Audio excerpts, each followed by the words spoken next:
아하, 안녕하세요. 2월 10일 수요일 매일매일 운동하는 동탄 왕코입니다. 오늘은 설 연휴 전날이에요.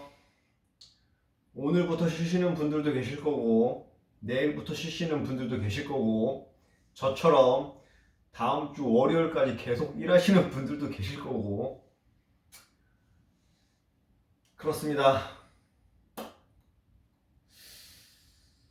전 출근합니다. 오늘부터 다시 새벽 출근했어요. 지금 퇴근하고 왔는데 운동을 하겠습니다. 어제까지는 운동을 대충 한다고 약속을 했었고 오늘부터 열심히 한다고 다짐을 했었죠.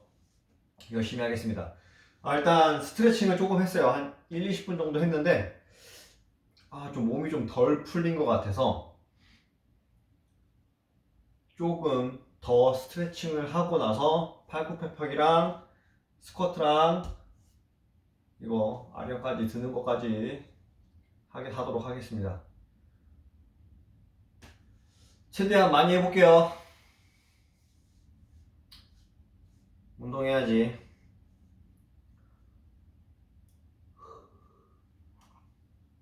여기 운동할 때 시간이죠.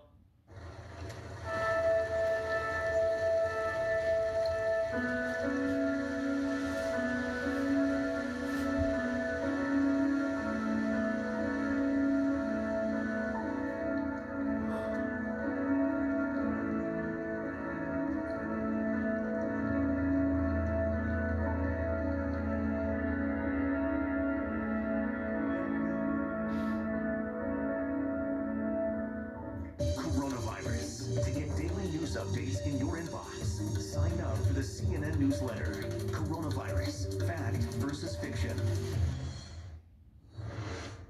Welcome back to Manchester United are the second most successful club in English FA Cup history after Arsenal, and on Tuesday the Red Devils taking an important step towards claiming what they hope will be a 13th title, a groundbreaking night in Manchester where we witnessed a historic first when the West Ham player Issa Diop was replaced, the Frenchman who himself had come on as a sub, having clashed heads with United striker Anthony Martial late in the first half. He did continue until half-time though, before being replaced by Ryan Fredericks, who'll go down as English football's first ever concussion substitute.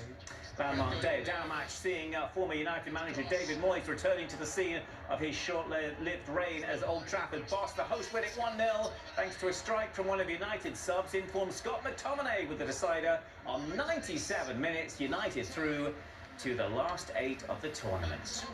Meantime, second-tier Bournemouth into the quarters for the first time in over 6 decades after beating Premier League strugglers Burnley. Really impressive result for the Cherries, winning at Turf Moor 2, home of the Clarets. Sam Sturridge getting the opener for the visitors, who have Jonathan Woodgate right now as an interim manager following the departure of Jason Tindall. And then it was Sturridge who was fouled just before the end. Junior Stanislavs converting the penalty for 2-0. Final score, a big win for them. 4 matches on the slate for later today, including Man City looking for a 15th straight victory in all comps when they go to Swansea, and that would see them break the all-time record win streak for an English top-flight club. Also in action today, Tottenham travelling to face Everton. Spurs, who were once captained by club legend Gary Mabbott, but he's playing a very different role these days, and what an impact he is making during his lengthy and storied Spurs career. Mabbott was no stranger to silverware. He also represented the English national team, but it's what he is doing now that is proving so meaningful and powerful during this global pandemic, as Don Riddell explains. It's been more than 20 years since he last played for Tottenham, but Gary Mabbott still loves Spurs. The former defender who won the UEFA Cup, the FA Cup, and spent 16 years at White Hart Lane, 11 as captain, is now their global club ambassador and is well loved in the local community. Who do you support? Good for you, sir. Good for you. You said all the right things there, Duncan. But since the coronavirus pandemic shut everything down last year, he's taken on a slightly different role. Also, good morning. It's Gary Mabbott speaking from Tottenham Hotspur Football Club. Gary has been calling vulnerable Spurs supporters to cheer them up. Also, I'm calling you to wish you a very happy 72nd birthday from myself and from everyone at Spurs. When it first started, the people in this age bracket were genuinely very scared and very worried. we discussed how we could possibly keep in touch with our supporters, and especially our vulnerable supporters, people over the age of 70. And there are a lot of people, some people who lost partners to COVID, and some people who are living on their own and haven't been able to see their families. What has been the reaction like when they pick up the phone and it's Gary Mabbott, a Tottenham club legend, on the other end of the line? What's their reaction? Well, I've had a lot of phones put down on me, unfortunately. No, honestly, it's not a scam. It really is me. Normally, after 2 or 3 times of calling back, they will get to recognise my voice and realise it really is me. I had one gentleman in particular who thought I was his best friend, who's always pranking him, and his best friend's a chemist. All he kept saying to me was, "Please, I need my wife's prescription. Please get it delivered." So yes, there have been some quite funny conversations, but generally they have let me talk to them and had a nice conversation. Mabbott says the calls have been so successful that he's now spoken to more than 2,000 people, and the service is about much more than just a nice chat. Why it's been so worthwhile is because at the club we have the Tottenham Hotspur Foundation, who have healthcare experts, and if I'm talking to somebody who I can hear is particularly low or not doing particularly well, then obviously they can assist people. You've played at the highest level, you've seen the world, you've experienced a lot. What have you learned through this process? What I have learned is that generally just how lonely people get when they get into their elder years. Of course, it's all being thrown upon us and very clearly because of the lockdowns and the pandemic. But even beyond this, there are so many lonely people out there, and if you've got elderly family, friends, neighbours, that just once a week just to pick up the phone and to give them a call, because it does make a big difference to them. For all those years, Gary Mabbott answered the call in the Tottenham team at White Hart Lane. Now he's making the call to the fans who used to cheer him on. It's an absolute pleasure, and have a great birthday and take care. Okay, goodbye. Don Riddell, CNN. The powerful impact of Gary Mabbott, and that is absolutely terrific to see. Well, a slice of Hollywood coming to North Wales. Fans of fifth-tier Wrexham Football Club must be pinching themselves in disbelief. The actors Ryan Reynolds and Robert McElhenney have completed their takeover of the National League side. Wrexham, whose storied history dates back over 150 years, say the new owners have made a £2 million equity investment. The pair say their goal is to return the Welsh club to the Football League and increase attendances. Do join us for later Wednesday editions of World Sport. Thanks for watching. Stay with CNN. Bye for now.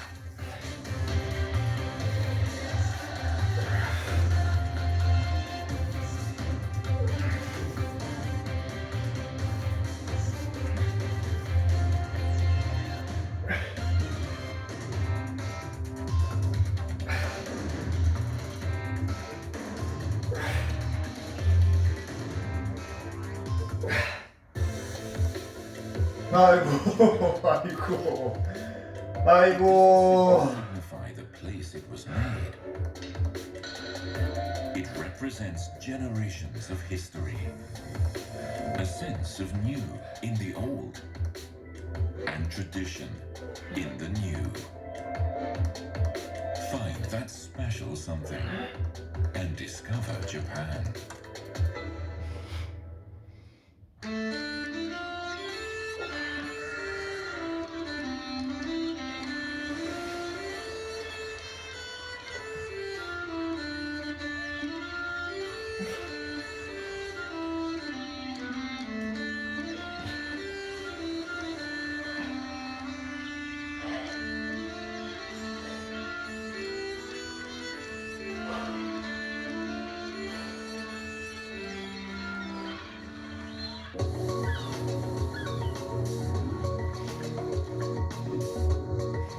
Business is all about making connections. But some connections are easier to make than others. With a CNN partner hotel, the world is always at your fingertips. CNN partner hotels, connected to your world. No holds barred. Out front tonight, hypocrite in chief. So let me just put it to you straight, Senator. Senate Democrats, they're getting their butts kicked. No nonsense. Are you simply shooting the messenger because you don't like the message? Facts first. How stupid do you think we are? Allies in Washington are covering for him, and they shouldn't get away with it. Because getting to the truth matters. The Washington Post went and confirmed the date of that hearing. So you're telling me unless I go back in the time capsule, you're not going to believe it. Aaron Burnett out front. Tuesday to Saturday on CNN.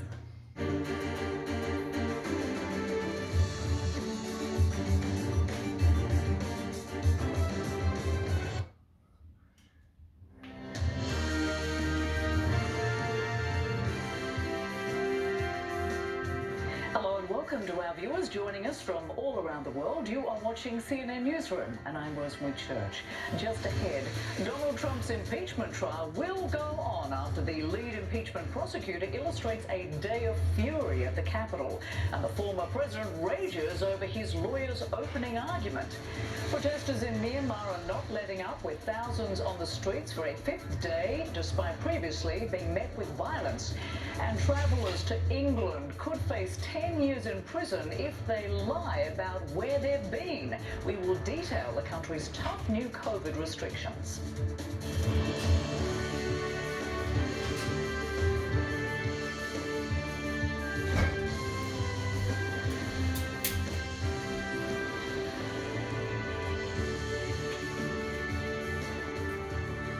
Good to have you with us. Well, US House impeachment managers will begin laying out their case in the coming hours as they try to convince senators to convict Donald Trump of inciting last month's Capitol riot.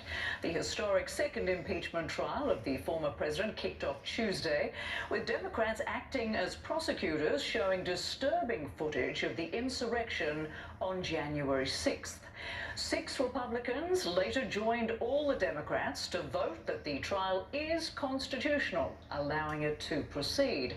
House impeachment manager Jamie Raskin gave this emotional plea. People died that day. Officers ended up with head damage and brain damage. People's eyes were gouged. An officer had a heart attack. An officer lost 3 fingers that day. 2 officers have taken their own lives. Senators, this cannot be our future. Meantime, former President Trump is said to be unhappy with the performance of his legal team, specifically attorney Bruce Castor, who at one point praised the work of House managers. There isn't a member in this room who has not used the term, I represent the great state of fill in the blank. But Nebraska, you're going to hear, is quite a judicial thinking place. We still know what records are, right? On the thing you put the needle down on and you play it. Longfellow wrote, sail forth into the sea, O ship, through wind and wave, right onward steer. The moistened eye, the trembling lip, are not the signs of doubt or fear. Be quite frank with you, we changed what we were going to do on account that we thought that the House manager's presentation was well done. Our Jeff Zelody has more on the start of the trial. This cannot be the future of America. We cannot have presidents inciting and mobilizing mob violence against our government and our institutions. Searing arguments steeped in history on the opening day of the Senate impeachment trial of former President Donald Trump. Tonight, Senate jurors answering a single question: whether it's constitutional to put a former president on trial.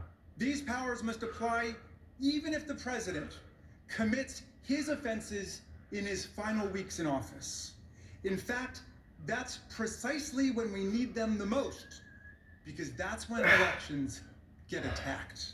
The lead impeachment manager, Jamie Raskin, a Maryland congressman, argued that it clearly was. All Senate Democrats and 6 Republicans agreed on a 56-44 vote, advancing the proceedings to a full-blown trial.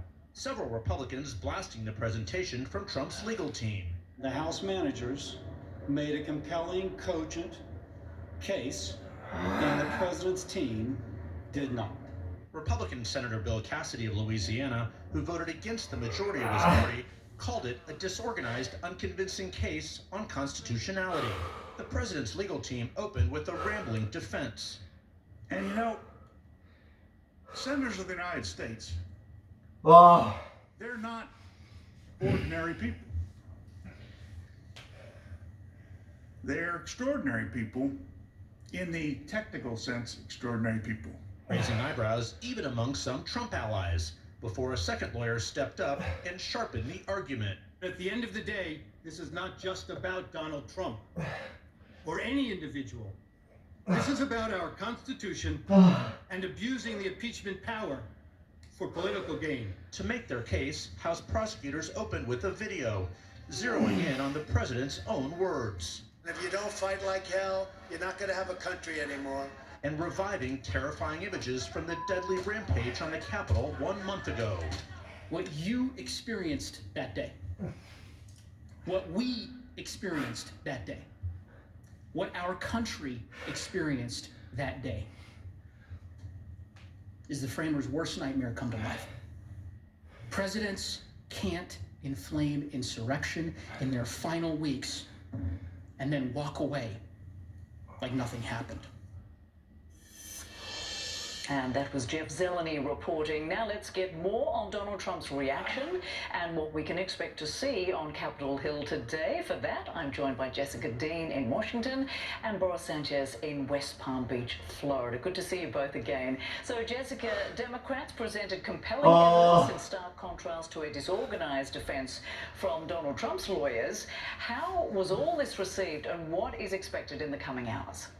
Well, Rosemary, it was certainly a very emotional thing to watch all of those images, even for senators who voted against the constitutionality of this impeachment trial. They certainly did remember. Remember, all of these 100 senators are also in the unique position of both being a juror and witness to what happened here on January 6th. So they certainly were able to identify with that. And we got new information. You heard in Jeff Zeleny's piece there from the House impeachment manager, Jamie Raskin, talking about the brain damage, the injuries, the officer who lost 3 fingers that day, 2 officers who have since taken their lives, just the extensive damage that insurrection left behind in its wake. So we turn to today when we see the real action in the actual impeachment case, because yesterday, remember, was all about the constitutionality. They have ruled on that. They're moving ahead.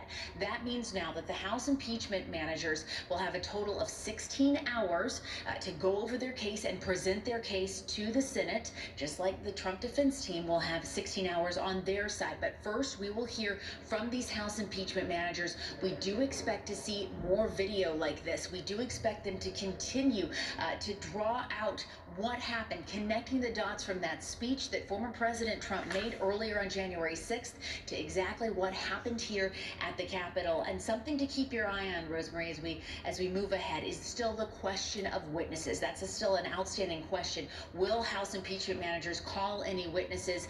The organizing agreement between Mitch McConnell and Chuck Schumer allows for the Senate to debate and also vote on that option should House impeachment managers ask for it. So that remains an option. We certainly know that they did ask former President Trump to come here and testify in person, something he said he was not willing to do.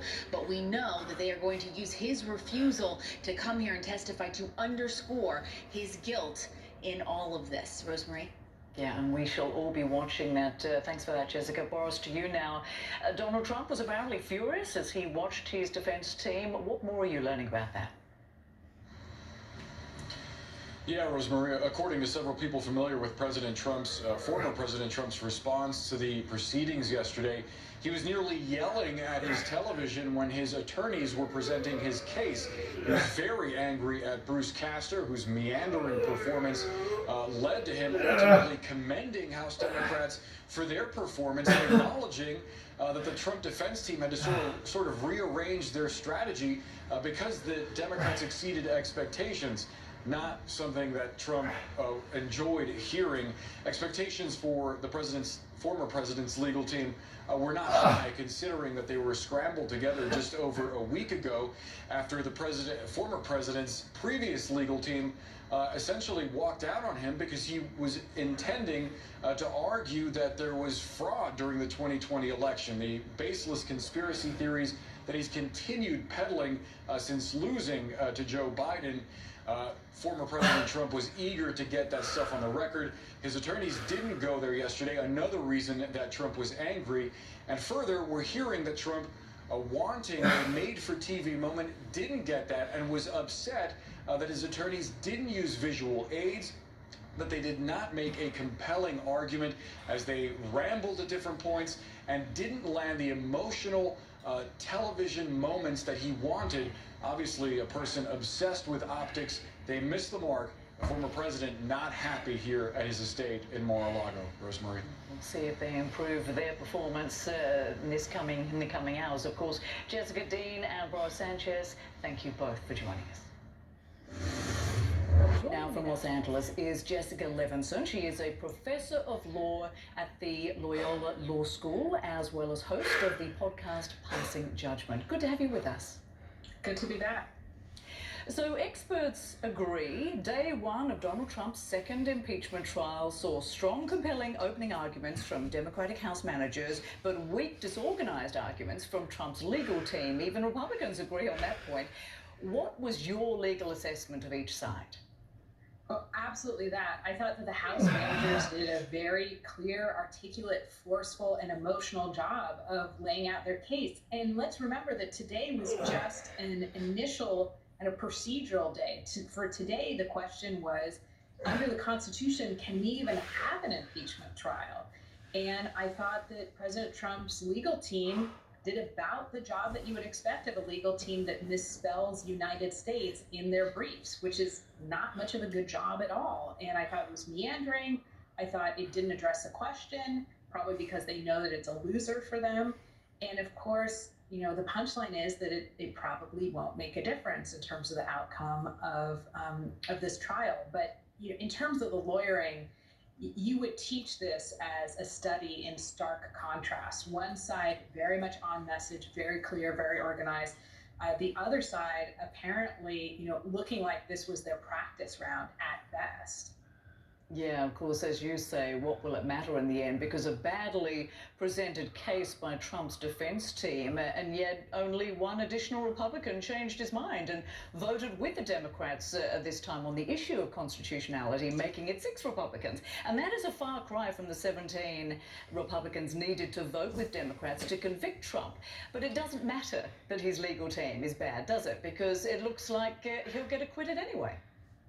It doesn't matter in the sense of what will the outcome be. Oh. I would like to think, and perhaps this is too pie in the sky, but I would like to think that it does matter for history. It does matter that when we look back and we read about this, we acknowledge that the president really did not have a defense, that he won because we were in a political form, not a legal form, that it matters when we look back and ask ourselves if this had happened in a courtroom. Would the outcome have been different? And I think the answer is likely yes. So as much as no, it doesn't matter for the bottom line of will the president be convicted, it does matter if we look back, which I hope we will, and study this as an aberration. I hope that you and I are not talking about the next impeachment. This should be a very rare occurrence in American history.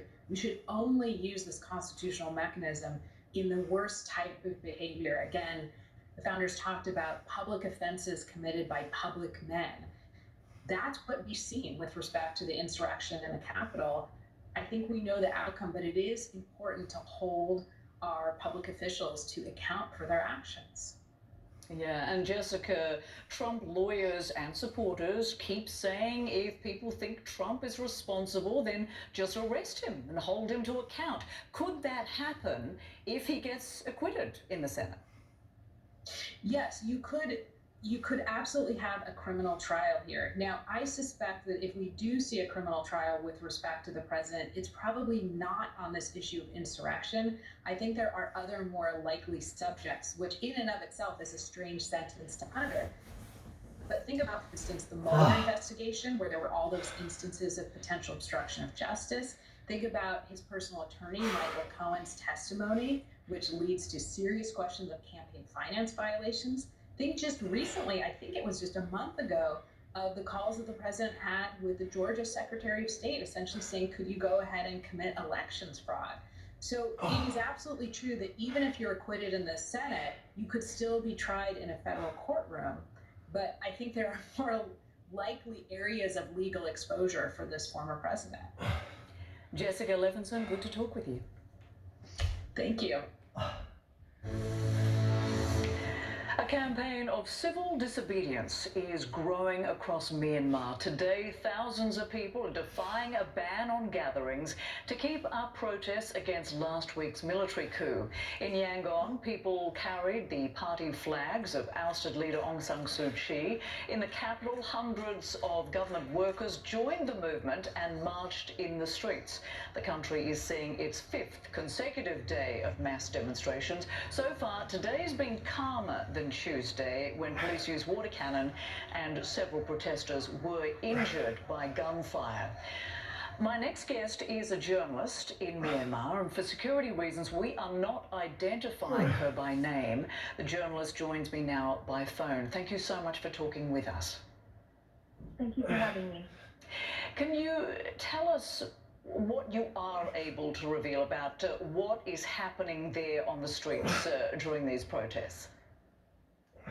Sure. So as you said there, we are now in our 6th consecutive day of protest, and each day has been a little bit different, depending on 와, 씨, 너무 무리한다 오늘. in terms of police. 아, 이제 30분이 안 됐네요. 지금 20. Also, according to the changing mood of 26분.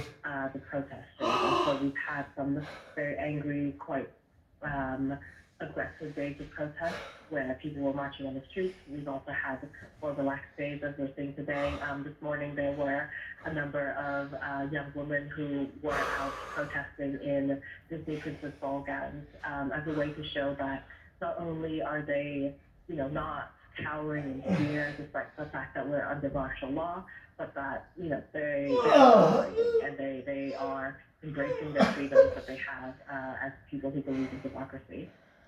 How far do you think the military and police will go in terms of allowing protesters to get out of the streets with the ban in place and people defying that? Yeah, I mean, it's always difficult to predict the future, but if we look at the past, the military has resorted to very extreme violence, including indiscriminately shooting civilians in the streets. But at the same time, times have changed. The last time that there were sort of massive street protests, people were beaten to death. But the escalations happened extremely rapidly, and it sort of escalated from fairly peaceful protests to sort of killing. Whereas now what we're seeing is more of a slower escalation, at least in the Myanmar context, where we had water cannons first, and then then rubber bullets, and then yesterday we saw at least one live bullet being shot. Right, and of course, do you think that this indicates that the military is sitting back to a certain extent and letting this play out, aware, of course, that the whole world is watching this? It's possible. I mean, I will say that right now, the people that the protesters are encountering are largely police and not necessarily the military, although they all answer to the same chain of command. And so 오늘 여기까지 하겠습니다. the level of violence we're seeing right now 그리고 발바닥 노래진 것 봐. between protesters and police and not directly from the military. 쓰러지기 일보 직전이에요. 내일은 아마. Have you learned anything more about the situation for Aung San Suu Kyi and other 피곤해 떨어 있을 것 officials who 같습니다. were detained and arrested? So some people have been released. Some are under house arrest.